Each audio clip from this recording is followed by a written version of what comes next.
Hello, boys and girls.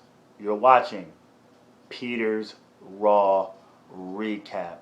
And this week's Raw is coming from Oklahoma City, a city that's not so smarky, not a lot of marks in the crowd, or you probably would have heard a lot of Hogan chants and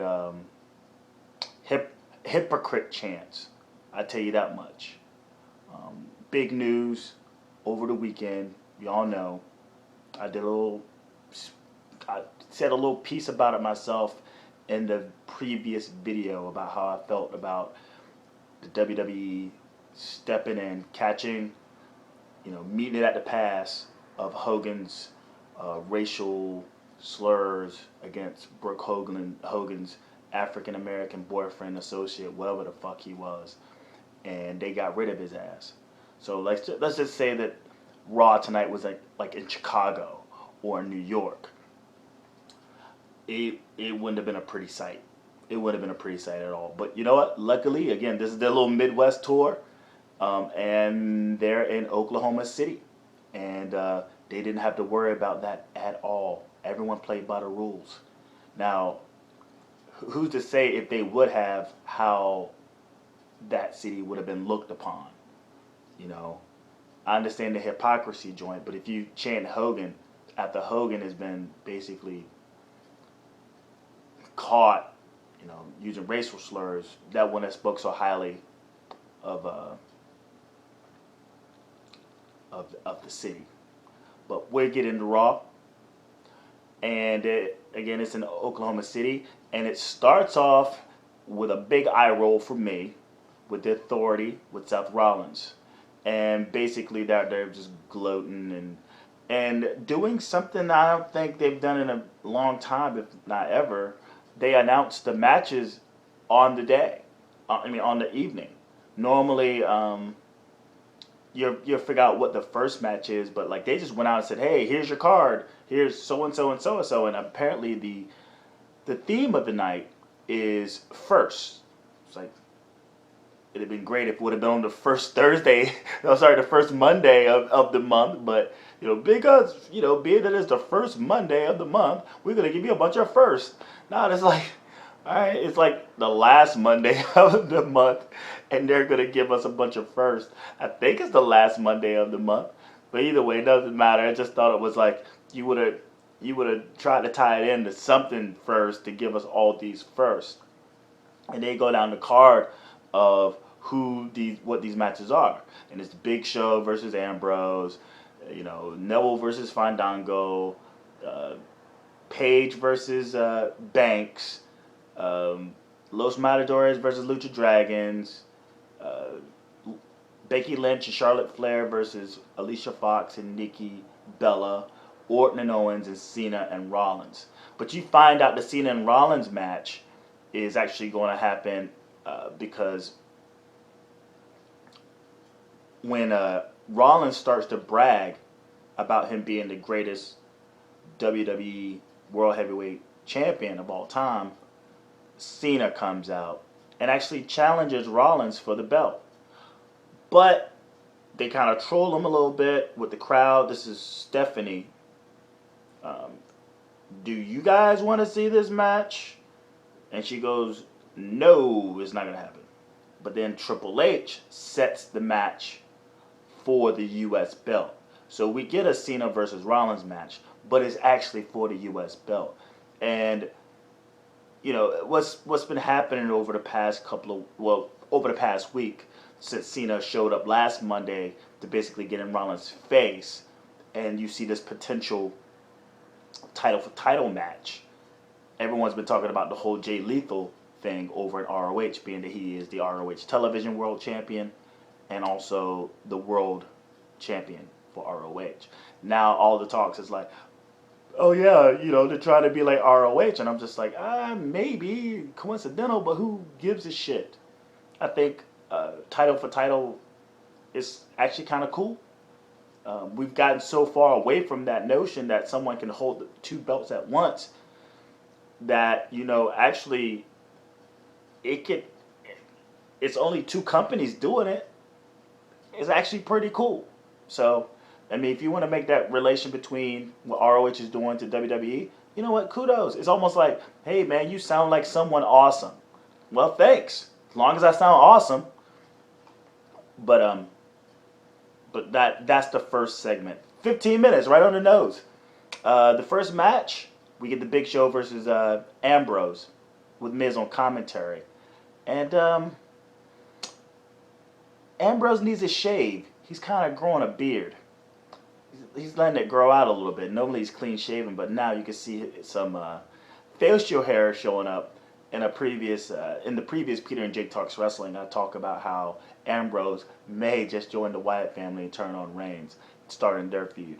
But I'm just saying, you see a little facial hair, it's a cause for concern.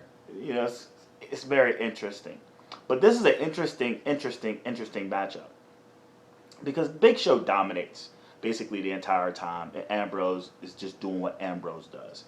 And from the jump, Big Show rips off his shirt to slap his chest with the big slap in the corner right at the very beginning. So Ambrose has to fight shirtless the whole match.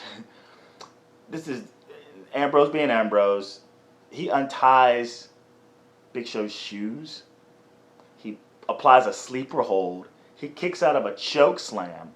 He gets hit with a second fucking choke slam, like a vicious choke slam. Hit with a spear.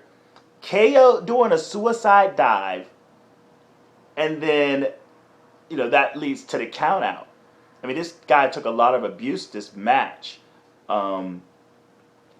which results in a count out, but it seems that the Big Show is about to pick the bones, even more so that he's out, and kind of like looks like he's about to spear him through the barricade. So he looks like he's about to do it because Ambrose sort of sized himself up against the barricade, and then Big Show kind of walks off. He stares at him, then walks off, and then he has a change of heart. And then he turns around, and he runs through the barricade as Ambrose gets the fuck out of the way. And I don't really understand the entire purpose of like, if I can just say this right now, even though I'm like 7 minutes in, I'm going to try to get through the rest of this real quickly, is that even though we had a lot of good matches, and I'm not going to take away from the matches, but this show really didn't tie any loose ends or do anything in terms of advancing any storyline towards SummerSlam. It's like they're sitting on Brock Lesnar and Undertaker right now, and that's the main event. And I feel like, I just hope they don't get like all full off of this thing, thinking that that's going to bring in people to watch. I guess pay-per-view worldwide and WWE Network subscribers. You might want to go ahead and get on the ball on some of these storylines that could come up. And this entire episode did none of that. Nothing. We got the closest to Cena versus Rollins. But like, we only close. And we'll get to that when I get through these. But this didn't do anything. Big Show just beat the shit out of Miz last Monday, and Ambrose is still like, I guess he's supposed to be feuding with the Wyatts. So I don't understand this thing. Maybe the DDT from SmackDown from a couple of weeks ago, maybe that's the case, but it doesn't really tie any ends. So it's kind of a waste of time for him to actually get counted out, which we don't see too often, like an actual knockout count out outside the ring, count of 10, last man standing type shit. And then it's Big Show that does something dumb when normally it's Ambrose. But I digress. Neville versus Fandango, which is basically replace the Divas match. This match was maybe like a minute. Neville makes quick work of Fandango with the red arrow, and Cody Rhodes shows up on the big screen, and a continuation of him sort of antagonizing Neville. He throws in Dusty Rhodes sayings. On Thursday, he threw in "My Hand Touching Your Hand" from the Hard Times promo, and this Monday, It's wine and dine with kings and queens. So maybe this is something tying into the breaking out of Cody Rhodes from the Stardust character, because it's still, he's referencing his dad, and the sooner the better they can get this done, because the Stardust character has really served this purpose. Backstage interaction between Paige, Charlotte Flair, and Becky Lynch with Bad, Beautiful, and Dangerous, which is Sasha Banks, Naomi, and Tamina. And it's just basically girl back and forth stuff. We get Paige versus Sasha Banks. This is the first time they've met in a solo on Raw. I think last Monday. I think it was Monday. It was either Monday or SmackDown. In a tag team match, Banks actually made Paige tap. So this is their first solo match together on Raw. They've had epic matches. They had matches on NXT, and basically Banks. And this is a long ass. It's almost like, again, like Neville versus Fandango switched positions in terms of how much time in the ring they got. But this match went for like 8 minutes. It actually went into like a commercial break, and Sasha wins with the bank statement. They're giving them a head of steam. Good for them. Diva Revolution, yay. Rusev and Summer Rae are in the ring, cutting a promo. And Rusev, I don't know, he just cracks me up. It's something about the guy's delivery, and what he says is just, it's just awesome. So he's talking about how, how he basically is in love with Summer Rae. She looks great, and that he wanted to show everyone in OKC, first he says, to be a woman as good as Summer Rae, she has to be this beautiful and know how to obey. and then he goes, well, I'm gonna show you guys. In order to keep a woman like this, you have to give her gifts. And then he gives her the first gift, which is a dog. And she's like, what's his name? What's his name? He goes, well, you got a funny face, you got skinny legs, and he's neutered. Let's call him Dog Ziggler. Dog Ziggler. Oh, man. Plus, it's just the delivery. And then he pulls out a fish, a headless fish, and then basically that's a knock on Lana. Lana comes out, she's pissed off, fucking, and just tells Rusev what for, attacks Summer Rae again, and then smacks Rusev, and then she walks out, and that's how that segment ends. They do the Taker versus Lesnar recap of last Monday. Los Matadors versus Lucha Dragons. I saw this match a couple of months ago, man, maybe like 2.5 months ago. It was probably one of the worst matches I've seen this year, if not ever. Thinking that you're going to get the Lucha Dragons, Lucha style. You got like Los Matadors, which has a more of a AAA style, sort of, kind of. Not really, but you know what I'm saying. The Clones, crying out loud. The match sucked in, the match sucked now. But you had primetime players on commentary, and apparently because the rave reviews of Titus O'Neil telling off Michael Cole and JBL, they had to repeat it again, and it goes into Titus O'Neil talking about the Puerto Rican bullfighters. It's boring. New Day comes out, I pop. A lot of people pop. New Day got heat. They're the greatest thing on the roster right now. They really are. They between the Miz, but Dean Ambrose, for some fucking reason, and the New Day. Whenever they show up, motherfuckers just go nuts. Other than Cena, but we know Cena. Whatever. They come out with a sign. Biggie and Xavier Wood is holding a sign over Kofi as he's kind of running to the ring like this. That says "Real Mega Dad of the Year," and they sort of skip around the ring, which distracts Los Matadors. and they get into the primetime players' faces, which results in the Lucha Dragons with the win. The Lucha Dragons just lost to the New Day like twice, like the last 2 weeks. So I don't know why they're going to give them this win now when it seems that they look like they were going to give the Los Matadors momentum after beating the prime time players last Monday. Wyatt family. You get Bray Wyatt and Luke Harper basically renewing their vows as a faction, and it was basically a bro fest. And then they mentioned something about Roman Reigns. I'm glad they're back together, but Jesus Christ, they didn't need a segment for this. We end up with Becky Lynch versus Charlotte Flair. I apologize. Lynch, Flair versus Fox and Nikki Bella.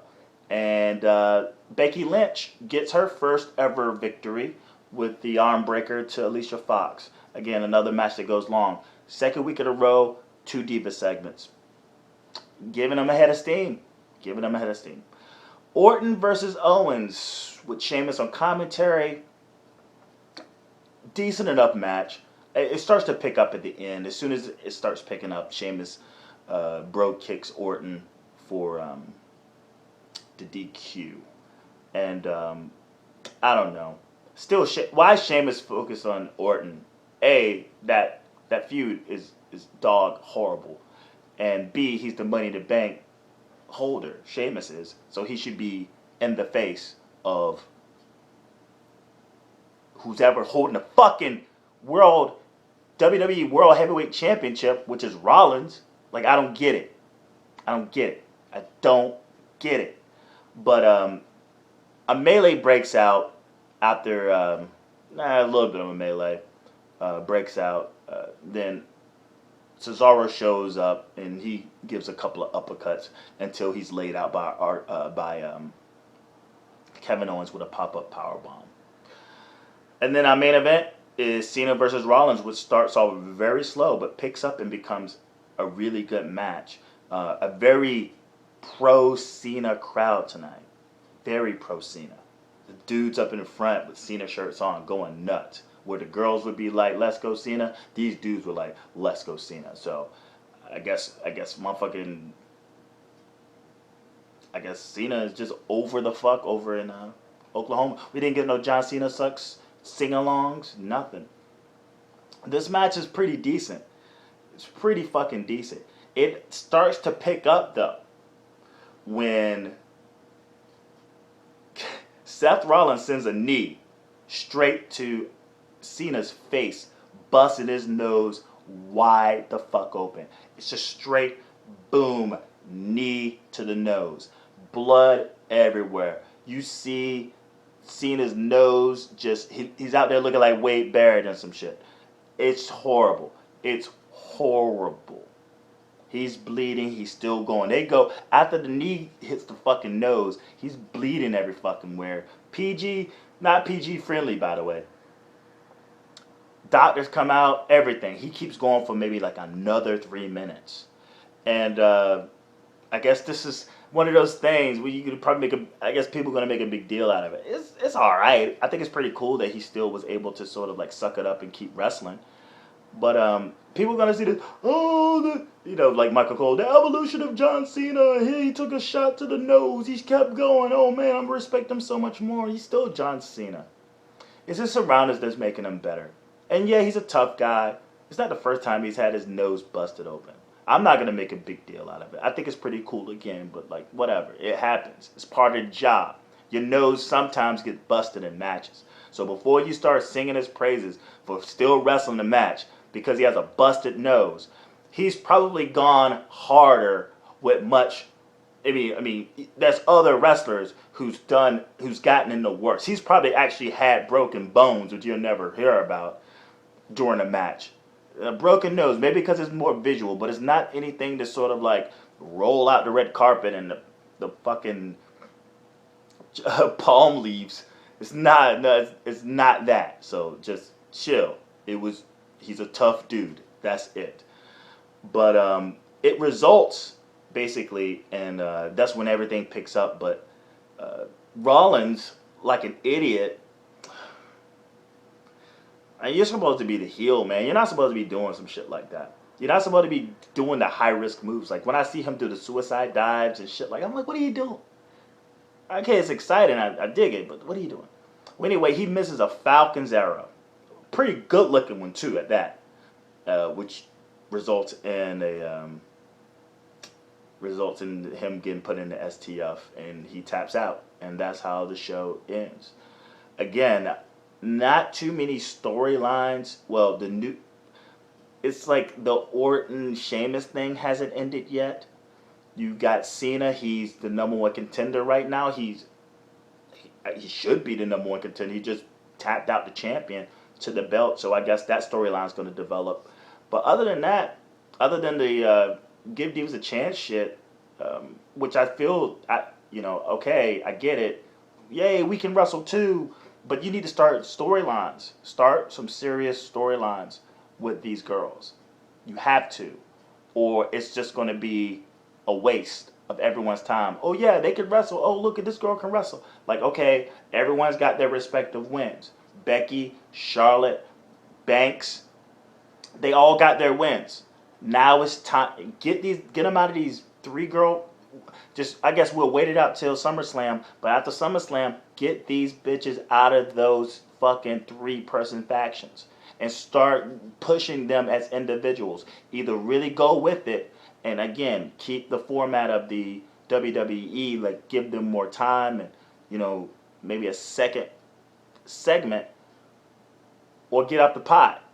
Because after a while, it's just going to be a waste of time when there's nothing to really invest into them other than the fact they can wrestle really well. You see what I'm saying? Roman Reigns wasn't there, surprisingly. And Ambrose gets his ass handed to him, so we don't know what direction they're going to go in with this whole Wyatt family. Maybe Shield versus version 2, but I still see Ambrose joining the family.